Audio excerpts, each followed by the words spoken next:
Are we ready to enter the electric castle? Well, there's only one way to find out, and that's to dive in. You must enter the nuclear portals of the electric castle.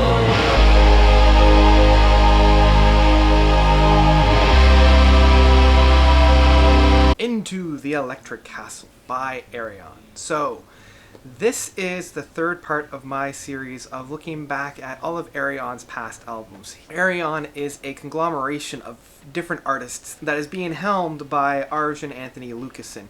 He is kind of the mastermind of this big project, and he always contracts the most talented and well-diverse artists within the progressive rock community. This album, the third album, is the one that kind of put him on the map. The first two albums, Actual Fantasy and The Final Experiment, they were Arjun really kind of stretching his legs and finding out what he can do musically. It's within Into the Electric Castle that we find him planting his flag and really developing what the brand of Ayreon means. He has contracted 11 vocalists on this album, so when we say that this album is a rock opera, we mean it in the full sense of the word, because there are a lot of different personalities, and each voice actually takes on a different characteristic, or a different character found on this album. Along with that, the musical stylings that he has on this album also have a plethora of great musicians coming in. So before I really dive in here, I know that many people, this is their main introduction to the band, and so it is kind of on the top tier. And for me, it took me quite a while to get into, mainly because my favorite part of the album takes place on the second song, and so once that point reaches, I'm like, well, okay, everything is kind of downhill from here. So it took me quite a while to actually get this album. So let's talk about a few different things before we actually, dive into the music in this. And the first up is the storyline. The actual story here is of different characters from different time periods getting transported into almost like another dimension beyond time and matter and space. It's its own entity. So for the first half of the album, it's this band of misfits kind of getting to know one another, their journey to the Electric Castle. The second album is them in the Electric Castle and trying to figure out what's going on and what's happening here. And the characters either come into the album throughout the first half and then leave throughout the second half, either due to being lost in space or dying or some way they kind of get out.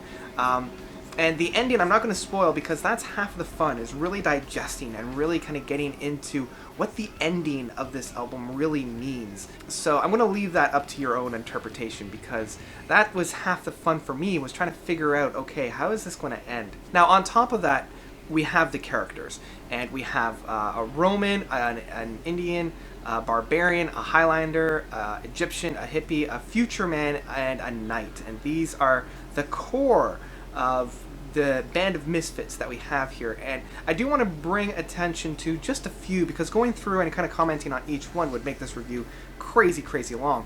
The first up I want to kind of call out is the Egyptian, which is Annika van Gushenbergen. She has worked on projects with Ayreon after this as well. But she's worked with Devin Townsend and a whole bunch of other ones. She has a new project coming up that I'm really excited for. And her vocals on here just shine as the Egyptian. The other one that I want to call out is the Highlander, because this is Fish. And Fish was the lead singer-songwriter for Marillion within the 80s. And seeing him, that star power that was brought to this album, was probably one of the reasons why this album caught the attention of a lot of people. And it was one of the reasons why it caught my attention when I first listened to this way back a couple of years ago. And I love the fact that I was listening to it, I'm like, wait a minute, that's Fish. And the fact that he's playing a Highlander, kind of had that Scottish accent, I think was just a perfect fit for him. So now I want to kind of talk a little bit, now that I've kind of dealt with those, I do want to talk a little bit about the music. And as I said, my favorite point on this album is actually within the second song of Isis and Orisis. I think that's how you pronounce it. It's the second track. And it would be that instrumental piece near the end of this track. It isn't necessarily the complex keyboard work that's going on here, but I mean, that is kind of what caught my attention at first. And I love that keyboard work that's at play. But for me, what really makes this particular piece work is actually the padding and the background of the guitar work, where we've got the guitar laying such a tasty foundation for the keyboards to play over top of. And it's actually, I can like pinpoint the exact moment when I realized that this song was a masterpiece, or at least this section of song, was when it goes down 2 bars, where it's just like dun dun dun.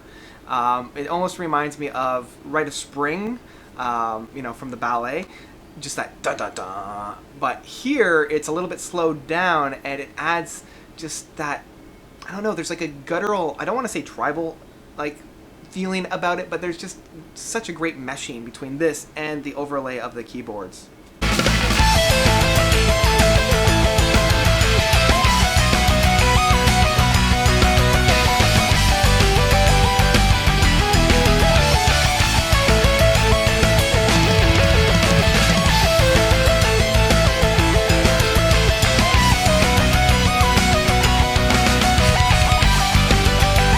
And the other thing that I do want to say is I didn't realize this within the first probably handful of listens, and we're talking like at least 5 listens, but each track has a outstanding moment. This is saying something, seeing as the track listing on here is like 17, like there are 17 songs. Shortest of songs, not including just the purely spoken word aspects, are like touching into the 5-minute mark here, so that alone is just a phenomenal feat.